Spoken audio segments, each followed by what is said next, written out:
हम लोग पहुंचे थे बेटा अकाउंट्स ऑफ बिजनेस परचेज में, क्वेश्चन नंबर 11 में। क्वेश्चन 11 में मैंने आप लोगों को सारा कैलकुलेशन बता दिया है, सारा कैलकुलेशन बता दिया है, जर्नल एंट्रीज बता दिया है।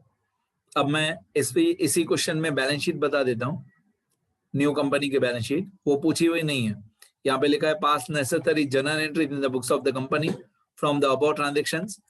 पूछा हुआ सिर्फ जर्नल एंट्री है, वहां तक मैं बता चुका हूँ।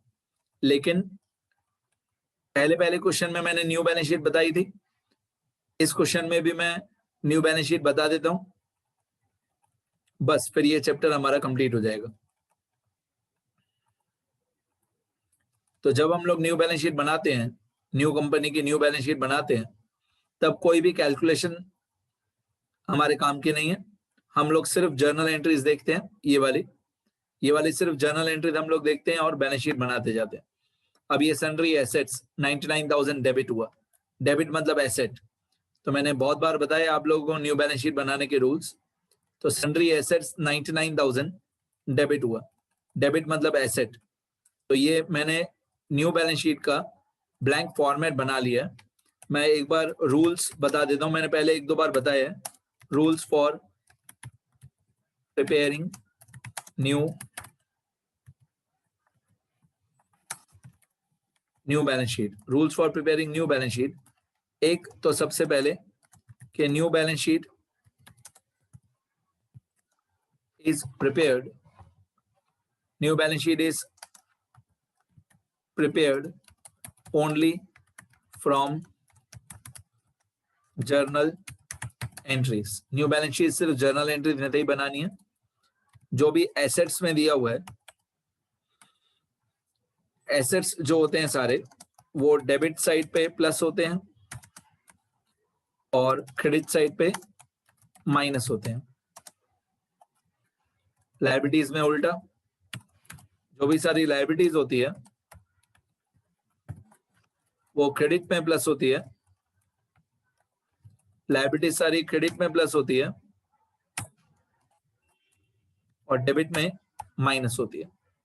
ठीक है, सारी जर्नल एंट्रीज को देखते जाएंगे और सारी जर्नल एंट्रीज में जो भी सारे नाम दिए हुए हैं उनको डेबिट क्रेडिट प्लस माइनस करते जाएंगे।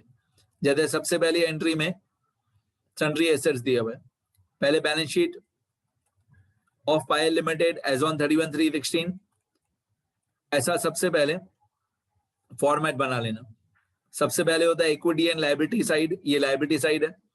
उसमें पहला नंबर टॉपिक होता है शेयर होल्डर्स फंड, इसको मेन हेड बोलते हैं। फिर शेयर कैपिटल, इसको सब हेड बोलते हैं। रिजर्व्स एंड सरप्लस, इसको भी सब हेड बोलते हैं। फिर सेकंड नंबर मेन हेड होता है non current liabilities. Third number main head होता है करंट लायबिलिटीज।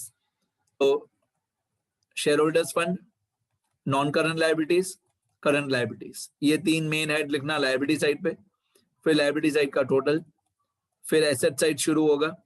उसमें पहला मेन हेड होता है नॉन करंट एसेट्स और दूसरा मेन हेड होता है करंट एसेट्स। ठीक है, तो लायबिलिटी साइड पे तीन मेन हेड और एसेट साइड पे दो मेन हेड। सारे मेन हेड्स लिख के 5-5 लाइन छोड़ते जाना। अब जैसे पहली जर्नल एंट्री में लिखा हुआ है सन्ड्री एसेट्स, तो सन्ड्री एसेट्स हमारा नॉन करंट एसेट में आएगा। सन्ड्री एसेट्स ये चेक कर लेना ये कोई और जर्नल एंट्री में ना हो। मेरे को पता है कि सन्ड्री एसेट्स किसी दूसरी जर्नल एंट्री में नहीं है। अब सन्ड्री एसेट्स हुआ डेबिट, तो मैंने इसको लिख दिया एसेट साइड पे। ऊपर लायबिलिटी साइड है, नीचे एसेट साइड है। तो सन्ड्री एसेट्स हुआ डेबिट, तो मैंने इसको एसेट साइड पे लिख दिया 99,000। आगे बढ़ते हैं। फिर क्वेश्चन में दिया हुआ है गुडविल अकाउंट डेबिट 21,000। तो ये जो गुडविल अकाउंट डेबिट दिया हुआ है 21,000, मैं क्या करता हूँ जिसकी पोस्टिंग होते जाती है उसको मैं ऐसे कलर करते जाता हूँ। आप लोग क्या करना है बोर्ड एग्जाम में, मार्जिन में टिक करते जाना जिसकी पोस्टिंग मतलब बैलेंस शीट बनते जाए। सन्ड्री एसेट्स हो गया, उसको मैंने कलर कर दिया। गुडविल 21,000 जो दिया हुआ है ये थोड़ा सा अलग है। गुडविल 21,000 हुआ डेबिट। अब आपको याद होगा एक जर्नल एंट्री थी हमारी कमीशन वाली, उसमें कमीशन हुआ था क्रेडिट 1587। तो गुडविल 21,000 डेबिट हुआ, गुडविल 21,000 डेबिट हुआ और कमीशन 1587 क्रेडिट हुआ। तो क्या होता है, न्यू कंपनी के लिए, पायल लिमिटेड के लिए गुडविल एक तरीके का लॉस है और कमीशन एक तरीके का प्रॉफिट है, इनकम है।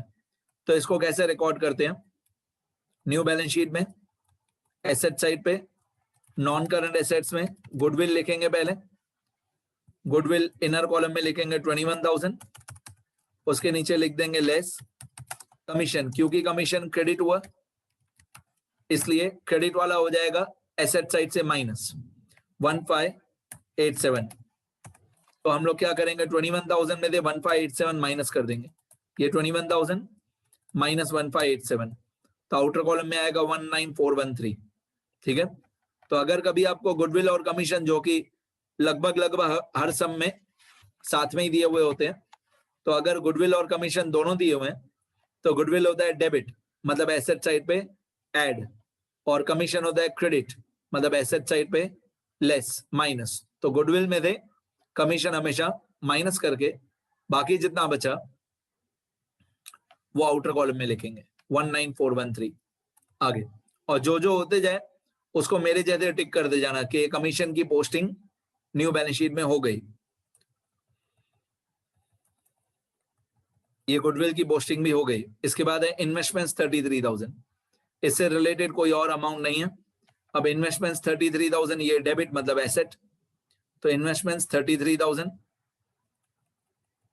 ये नॉन करंट एसेट में आएगा, इन्वेस्टमेंट 33,000 डेबिट मतलब एसेट।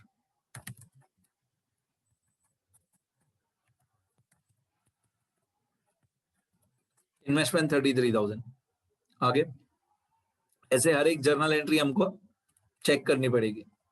इसके बाद है प्रोविडेंट फंड क्रेडिट, क्रेडिट मतलब liability, provident fund 20,000, provident fund 20,000 ये नॉन करंट लायबिलिटीज में आएगा, प्रोविडेंट फंड 20,000। नेक्स्ट, उसके बाद हम लोगों को दिया हुआ है वर्कर्स सेविंग बैंक अकाउंट 33,000, ये भी नॉन करंट लायबिलिटीज में आएगा, वर्कर्स सेविंग बैंक अकाउंट 33,000, ये भी नॉन करंट लायबिलिटीज में आएगा, वर्कर्स सेविंग्स बैंक अकाउंट 33,000। उसके बाद आप लोगों को दिया हुआ है messrs Arvind and Nitin partnership firm, इसको न्यू बैलेंस शीट में नहीं लिखेंगे। क्यों नहीं लिखेंगे, क्योंकि ये 1 लाख क्रेडिट भी हो जाएगा हमेशा और हमेशा डेबिट भी हो जाएगा 1 लाख, मतलब मेसर्स ओल्ड पार्टनरशिप फर्म जितना क्रेडिट होगा उतना ही डेबिट होगा, इसलिए ये न्यू बैलेंस शीट में नहीं आएगा। इसके बाद equity share capital, equity share capital 80,000 credit, equity share capital 80,000 credit, और किसी जर्नल एंट्री में, दूसरी कोई जर्नल एंट्री में इक्विटी शेयर कैपिटल नहीं है, और 8% प्रेफरेंस शेयर कैपिटल 20,000 ये भी हुआ क्रेडिट। तो ये दोनों और कोई एंट्री में नहीं है, ये दोनों को मैं साथ में सॉल्व कर देता हूं। और कोई एंट्री में इक्विटी शेयर कैपिटल और 8% प्रेफरेंस शेयर कैपिटल और कोई एंट्री में नहीं है, हो तो प्लस माइनस कर देना। क्रेडिट में दिया हुआ है तो हम लोग लिखेंगे लायबिलिटी में, शेयर कैपिटल के नीचे इक्विटी शेयर कैपिटल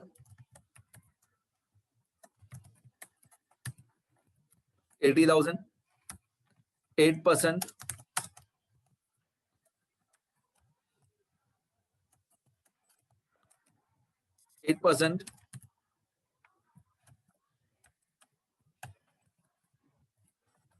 रेफरेंस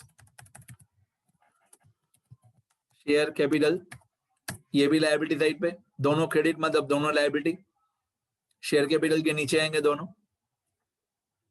ऐसे टिक होते जाएगा ना बेटा, तो हमको पता चलते जाएगा कि किसकी किसकी पोस्टिंग हो गई है। अब vendors debtors, vendors debtors debit हुआ 45,000 और वेंडर्स डेटर्स क्रेडिट हुआ 37,000। तो वेंडर्स डेटर्स डेबिट में बढ़ा है, डेबिट में है 45,000 और क्रेडिट में है 37,000। इसका आंसर जो मैं अभी लिखूंगा लास्ट में उसको चेंज कर दूंगा, इसलिए अभी कोई कुछ मत लिखना, अभी सिर्फ सुनते रहो, लास्ट में मैं लिखने का टाइम दूंगा। तो वेंडर्स डेटर्स अभी मैं अलग आंसर बताऊंगा और लास्ट में और ज्यादा डिटेल में बता के थोड़ा सा आंसर में चेंज कर दूंगा। तो डेटर्स डेबिट हुआ 45,000 और डेटर्स क्रेडिट हुआ 37,000, और कहीं पे डेटर्स नहीं है। तो डेबिट में बड़ी अमाउंट है। अगर डेबिट में बड़ी अमाउंट हो, तो हम इसको लिखेंगे एसेट साइड पे। वेंडर्स डेटर्स डेबिट हुआ 45,000 और क्रेडिट हुआ 37,000, तो 45 माइनस 37 डेबिट में बढ़ाओ, तो हम इसको एसेट साइड पे लिखेंगे। एसेट साइड पे under the heading of current assets में लिखेंगे वेंडर्स डेटर्स डेबिट में है 45,000, क्रेडिट में है 37,000, तो डिफरेंस कितना आएगा 8,000। अभी आपको अगर याद हो तो ये 8,000 वही 8,000 है जितना डेटर्स आउटस्टैंडिंग था, yet to be collected, still to be collected. 8,000 के डेटर्स क्वेश्चन में लिखा हुआ था कि अभी भी हमको कलेक्ट करना बाकी है, आउटस्टैंडिंग है, ये वही 8,000 है। आगे जर्नल एंट्री नंबर 3 पे पहुंचे थे हम। अब वेंडर सस्पेंस अकाउंट, लगभग 6 या 7 एंट्रीज हैं, यहां से लेकर 3 से लेकर 8 तक, सब में वेंडर सस्पेंस अकाउंट है। मेरे को वेंडर सस्पेंस अकाउंट का बैलेंस या डिफरेंस या डेबिट माइनस क्रेडिट अभी से ही पता है, बट मैं अभी से बताऊंगा नहीं। मेरे को पहले से ही मालूम है कि वेंडर सस्पेंस को डेबिट माइनस क्रेडिट करेंगे तो कितना आएगा। मैं जहां जहां पे भी वेंडर सस्पेंस है पहले उसको टिक कर देता हूं और साथ साथ में न्यू बैलेंस शीट में लिखते जाता हूं। सबसे पहले वेंडर सस्पेंस क्रेडिट हुआ 45,000, ये लिखा हुआ है वेंडर सस्पेंस क्रेडिट 45,000, ये आता है न्यू बैलेंस शीट में लायबिलिटी साइड पे under the heading of current liabilities, under the heading of current liabilities यहां पे आता है वेंडर्स सस्पेंस अकाउंट। अब मैं क्या करूंगा, वेंडर सस्पेंस में जो डेबिट वाली अमाउंट्स है वो यहां पे लिखूंगा और वेंडर सस्पेंस में जो क्रेडिट वाली अमाउंट्स है वो यहां पे लिखूंगा। क्रेडिट में पहली अमाउंट है 45,000, ठीक है, ये बहुत बार डेबिट क्रेडिट होगा, फिर अल्टीमेटली डिफरेंस यहां पे आएगा। तो अभी ऊपर जर्नल एंट्री में जो 45,000 क्रेडिट है वो मैंने as a you can say working note या ब्रैकेट में लिख दिया मैंने, ठीक है। आगे फिर वेंडर सस्पेंस 45,000 क्रेडिट हुआ, इसके बाद यहां पे वेंडर सस्पेंस ये 25,000 डेबिट हुआ, ये वेंडर सस्पेंस 25,000 डेबिट हुआ, तो इसको मैं बैलेंस शीट में जाके लिखता हूं वेंडर सस्पेंस 25,000 डेबिट हुआ, ठीक है। और आगे पहले वेंडर सस्पेंस कंप्लीट कर लें, पहले वेंडर सस्पेंस की सारी एंट्रीज कंप्लीट कर लेते हैं। तो ये वेंडर सस्पेंस 45,000 क्रेडिट, ये वेंडर सस्पेंस 25,000 डेबिट, फिर वेंडर सस्पेंस डेबिट में 6600, ये फायदा होता है टिक करने का, ये जो मैं येलो बैकग्राउंड कर रहा हूं तो पता चल जाएगा कि किसकी किसकी पोस्टिंग हो गई। तो वेंडर सस्पेंस 6600 डेबिट, ये मैं बैलेंस शीट में जाके लिखूंगा वेंडर सस्पेंस 6600 डेबिट। बस इसी की वजह से मेरे को न्यू बैलेंस शीट सिखानी थी, इस क्वेश्चन में पूछी हुई नहीं थी पर मेरे को लगा सिखा दें। तो वेंडर सस्पेंस 6600 डेबिट, फिर वेंडर सस्पेंस ये 0 है क्रेडिट, ये भी मैं लिख देता हूं 0 क्रेडिट, ये वेंडर सस्पेंस लिखा हुआ है 0 क्रेडिट, ये करंट लायबिलिटी में आता है, याद रखना 0 क्रेडिट। इसके बाद यहां पे वेंडर सस्पेंस है 2500 credit, vendor suspense 2500 credit,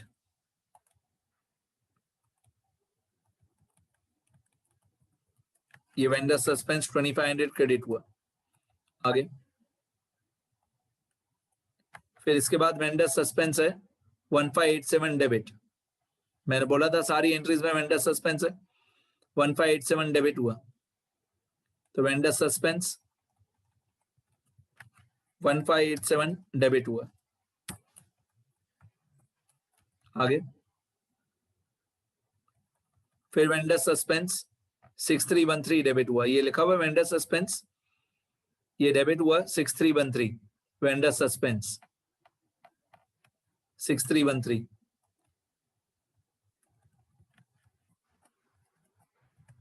vendor suspense 6313 debit हुआ। और कहीं पे है वेंडर सस्पेंस? नहीं, सारी एंट्रीज में वेंडर सस्पेंस जहां जहां पे भी था वो मैंने टिक भी कर लिया और न्यू बैलेंस शीट में लिख दिया under the heading of current liabilities. जहां जहां पे वेंडर सस्पेंस था मैंने लिख दिया। ठीक है, आगे अब न्यू बैलेंस शीट में जाएंगे। यहां पे पहले मैं डेबिट का टोटल कर दूंगा और क्रेडिट का टोटल कर दूंगा। तो पहले क्रेडिट का टोटल करते हैं। वेंडर सस्पेंस का क्रेडिट का टोटल है 47,500, डेबिट का टोटल है 39,500। ठीक है, क्रेडिट का टोटल है 47,500, डेबिट का टोटल है 39,500। क्रेडिट का टोटल बड़ा है। अगर क्रेडिट का टोटल बड़ा है, अगर क्रेडिट का टोटल बड़ा है तो जितना भी डिफरेंस है वो क्रेडिट साइड पे आएगा। क्रेडिट साइड मतलब लायबिलिटी साइड पे आएगा। तो अगर मैं यहाँ पे लिखूं डिफरेंस मतलब क्रेडिट माइनस डेबिट, तो 47,500 माइनस 39,500 इक्वल टू 47,500 माइनस 39,500, तो डिफरेंस आएगा 8,000। ये मेरे को पहले से ही पता था 8,000 आएगा। ये उतना ही आएगा जितना वेंडर्स डेटर्स का आउटस्टैंडिंग बैलेंस था 8,000। मतलब वेंडर्स डेटर्स का आउटस्टैंडिंग बैलेंस 8,000 और वेंडर सस्पेंस का बैलेंस 8,000, ये हमेशा सेम ही आते हैं। ठीक है, तो ये वेंडर सस्पेंस का बैलेंस हुआ, डिफरेंस हुआ 8,000। ये क्रेडिट में टोटल बड़ा है इसलिए हम इसको लायबिलिटी साइड पे लिखते हैं और हमेशा क्रेडिट में ही बड़ा आएगा। हमेशा हम इसको लायबिलिटी साइड पे ही लिखेंगे। अब मैंने बोला था कि वेंडर्स डेटर्स को मैं थोड़ा चेंज करूंगा। वेंडर्स डेटर्स मैंने लिखा था एसेट साइड पे। एक्चुअली ये 8,000 वेंडर्स डेटर्स 8,000 है, ये हमारा एसेट ही, लेकिन हम इसको वेंडर्स डेटर्स को एसेट साइड पे नहीं लिखते हैं, हम इसको लायबिलिटी साइड से माइनस कर देते हैं। एक ही बात है, एसेट साइड पे प्लस वेंडर्स डेटर्स या लायबिलिटी साइड पे माइनस, एक ही बात है। तो मैं इसको यहां से डिलीट कर दूंगा, मैं यहां से इसको डिलीट कर दूंगा, एसेट साइड से मैं इसको डिलीट कर दूंगा और मैं इसको लायबिलिटी साइड पे माइनस कर दूंगा वेंडर सस्पेंस में दे। ये जो वेंडर सस्पेंस है इसके नीचे मैं लिखूंगा लेस वेंडर्स डेटर्स और हमेशा दोनों का बैलेंस सेम आता है। वेंडर सस्पेंस का क्रेडिट बैलेंस आएगा, वेंडर्स डेटर्स का डेबिट बैलेंस आएगा, फिर क्रेडिट माइनस डेबिट करेंगे तो हमेशा ये जीरो हो जाएगा। वो मेरे को पहले से ही पता था कि ये हमेशा जीरो हो जाता है। तो हमेशा जितना डेटर्स का बैलेंस होगा उतना ही हमेशा जितना डेटर्स का बैलेंस होगा उतना ही वेंडर सस्पेंस का बैलेंस होगा। तो 8,000 माइनस 8,000 जीरो, डन। ये हमेशा ऐसे ही आएगा। तो डेटर्स को वेंडर्स डेटर्स को एसेट साइड पे ऐड नहीं करते हैं, लायबिलिटी साइड पे लेस करते हैं। हो गया। नेक्स्ट, अब जिसकी जिसकी पोस्टिंग हो गई है उसको मैंने टिक कर दिया। नेक्स्ट जो हमारी पोस्टिंग है वो यहां से बाकी है, फोर्थ एंट्री थे। फोर्थ एंट्री में वेंडर्स क्रेडिटर्स 25,000, ये वेंडर्स क्रेडिटर्स 25,000 हुआ क्रेडिट, और एक और बार है वेंडर्स क्रेडिटर्स 25,000 डेबिट। अब वेंडर्स क्रेडिटर्स यहाँ पे 25,000 डेबिट, तो पहले हुआ 25,000 क्रेडिट, फिर हुआ 25,000 डेबिट, तो वेंडर्स क्रेडिटर्स का बैलेंस हो गया जीरो। तो इसको न्यू बैलेंस शीट में लिखने की जरूरत नहीं है। Vendors creditors new balance sheet में नहीं आएगा क्योंकि पहले वेंडर्स क्रेडिटर्स 25,000 क्रेडिट हुआ, फिर वेंडर्स क्रेडिटर्स 25,000 डेबिट हुआ। तो 25 माइनस 25 0 हो जाएगा। आगे इसके बाद फोर्थ एंट्री तक हमारी पोस्टिंग हो गई। फिफ्थ एंट्री में कैश एंड बैंक, ये 30400 पहले डेबिट हुआ, ये भी बहुत सारी एंट्रीज में होता है कैश एंड बैंक। तो यहां से शुरू करते हैं। डेबिट मतलब एसेट, कैश एंड बैंक ये आता है करंट एसेट्स में। करंट एसेट्स में कैश एंड बैंक बैलेंस, सबसे पहले 30400 डेबिट हुआ, ये भी बहुत सारी एंट्रीज में होता है। तो 30400 पहले डेबिट हुआ। अब देखते जाएंगे कि कितना डेबिट है कितना क्रेडिट है। 30400 डेबिट हुआ, इसकी पोस्टिंग हो गई, तो मैंने इसको बैकग्राउंड चेंज कर दिया। आप लोग यहाँ पे मार्जिन में एक छोटा सा टिक कर देना कि इसकी पोस्टिंग हो गई। कैश एंड बैंक 30400, इसके बाद कैश एंड बैंक यहाँ पे 0 डेबिट हुआ। तो ये आप लिखो नहीं लिखो एक ही बात है, मैं लिख देता हूं 0 डेबिट हुआ। कैश एंड बैंक 0 डेबिट हुआ। इसके बाद कैश एंड बैंक, ये एंट्री में कैश एंड बैंक, इसकी पोस्टिंग बाकी है। 22,500 क्रेडिट हुआ। 22,500 कैश एंड बैंक क्रेडिट हुआ सिक्स्थ एंट्री में। कैश एंड बैंक क्रेडिट हुआ 22,500 सिक्स्थ एंट्री में। फिर कैश एंड बैंक ढूंढ रहा हूं मैं, ये हो गया कैश एंड बैंक। इसके बाद कैश एंड बैंक एथ एंट्री में कैश एंड बैंक है 6313 क्रेडिट हुआ। एथ एंट्री में 6313 कैश एंड बैंक क्रेडिट हुआ। 6313 कैश एंड बैंक क्रेडिट हुआ। अब यहां पे भी मैं डेबिट और क्रेडिट का टोटल कर लूंगा।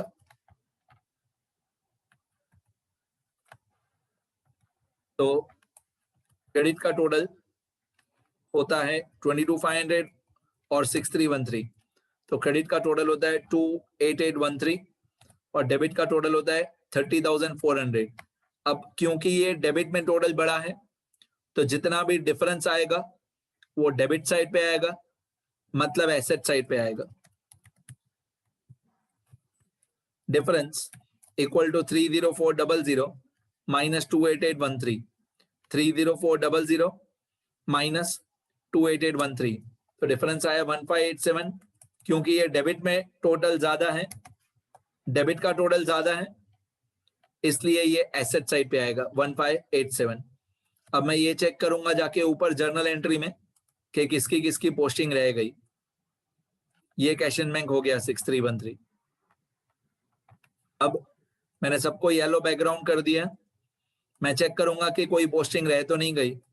सन्ड्री एसेट्स हो गया, गुडविल हो गया, इन्वेस्टमेंट हो गया, provident fund, worker saving bank account, Arvind and Nitin credit और debit cancel, equity share capital हो गया, प्रेफरेंस शेयर कैपिटल हो गया। कभी कभी यहाँ पे इक्विटी शेयर कैपिटल के साथ क्रेडिट साइड पे सिक्योरिटी प्रीमियम होगा। अगर सिक्योरिटी प्रीमियम हो तो उसको लायबिलिटी साइड पे लिखना under the heading of reserves and surplus. Security premium हो तो लायबिलिटी साइड पे लिखना under the heading of reserves and surplus. चलो, सबकी पोस्टिंग हो गई, सबको मैंने कलर कर दिया है। कोई बाकी रह गया हो तो चेक कर लेना, नहीं है कोई भी बाकी। अब टोटल करेंगे और बैलेंस करेंगे। शेयर होल्डर्स फंड, यहां तक का टोटल आएगा 80,000 और 20,000, ये हुआ 1 लाख। रिजर्व्स एंड सरप्लस में कुछ भी नहीं है, रिजर्व्स एंड सरप्लस में कुछ भी नहीं है। प्रोविडेंट फंड और वर्कर्स सेविंग बैंक अकाउंट, इन दोनों का टोटल आएगा 53,000। ये 20 एड 33, 20,000 और 33,000 53,000। करंट लायबिलिटीज में वेंडर्स सस्पेंस 8,000, वेंडर्स डेटर्स 8,000, तो 8,000 माइनस 8,000 0, तो आउटर कॉलम में भी 0। आगे अभी एसेट साइड, एसेट साइड पे 99,000 और 19413 और 33,000, इन सब का टोटल करेंगे। इन सब का टोटल करेंगे और आउटर कॉलम में लिखेंगे equal to sum from 99,000 to 33,000। तो इन सब का टोटल होता है, एक मिनट, हाँ, इन सब का टोटल होता है 151,413। इसके बाद करंट एसेट्स, करंट एसेट्स में एक ही अमाउंट है 1,587, तो इसी को आउटर कॉलम में लेके जाएंगे 1,587, एक ही अमाउंट है। बस अभी टोटल कर देंगे लायबिलिटी साइड का और एसेट साइड का। लायबिलिटी साइड पे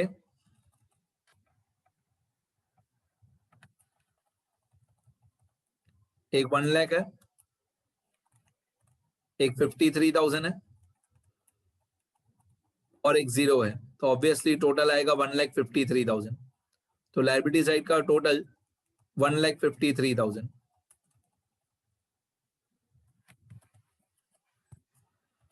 लायबिलिटी साइड का टोटल आएगा हमारा 1,53,000। अब ऑब्वियसली ये लायबिलिटी साइड ऊपर है 1,53,000, इतना ही टोटल हमारा सेम एसेट साइड पे आना चाहिए। तो एसेट साइड पे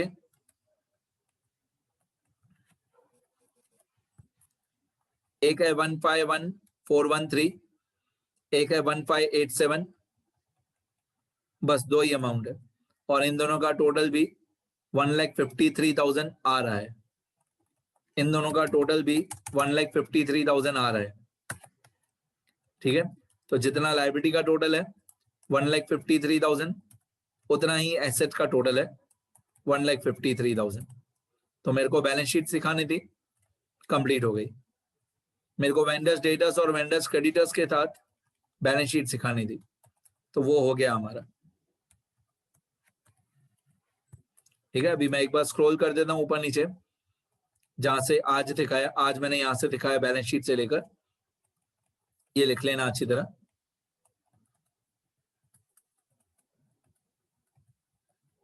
ये क्वेश्चन 11 है अकाउंट्स ऑफ बिजनेस परचेज का।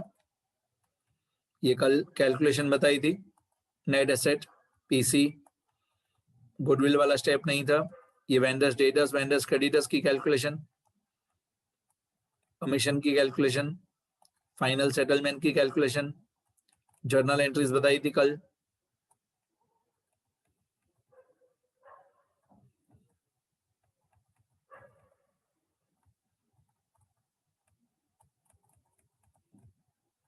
फिर आज इन सारी जर्नल एंट्रीज मेरे न्यू बैलेंस शीट सिखाई।